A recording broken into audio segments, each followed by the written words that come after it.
Four down, one to go. So we have Underworld Awakening, the fourth installment, though it kind of counts as Underworld 3 in a way because it's technically a direct sequel to Underworld Evolution because Rise of Lycans was a prequel to 1 and 2.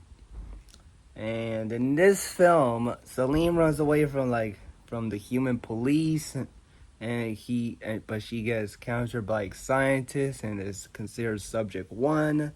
And then she realizes she finds a little girl, who's a vampire named we know as subject two.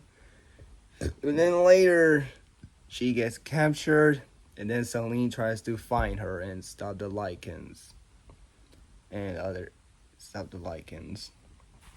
And I gotta say, this movie is better than Rise of Lycans, but it's still kind of a. Well, I'll start with the positives. I do think Celine is still a very decent action hero, and I prefer him more than Alice because at least she's not as invincible as Celine. I mean, after all, she's a vampire, so it's more understandable. And she does have some decent choreography fights, and Kate Beckinsale is decent in the role. I thought the new characters like Subject Two and David were interesting ones. This movie was only 89 minutes, so it doesn't have time to get to know too much about these characters. So they were kind of flat in a way. They were they have not much to grow too much. Uh, but I thought they were interesting characters, but I didn't get to know them that much to really like them.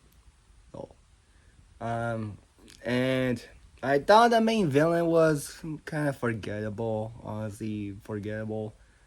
Probably my least favorite villain in the franchise so far.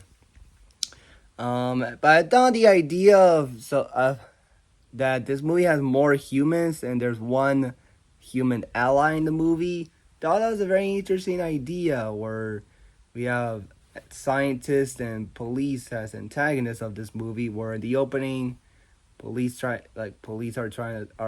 stopping fighting Celine, but they all get killed by Celine. It was a very cool action scene. The movie has decent action sequences. We're back to the way it was with Underworld 1 and 2. But the action are decent, although, again, the terrible CGI kind of ruins the experience. Especially like the Lycan CGI transformations, they don't look great. Honestly, they don't look too great. Yeah, so that I think Underworld Awakening is kind of a mediocre movie. Is a little bit better than Rise of Lycans, but I don't think that's saying much. So yeah, that's my thoughts on the Underworld Awakening. Let me know in the comments below your thoughts on it, and peace out. Bye.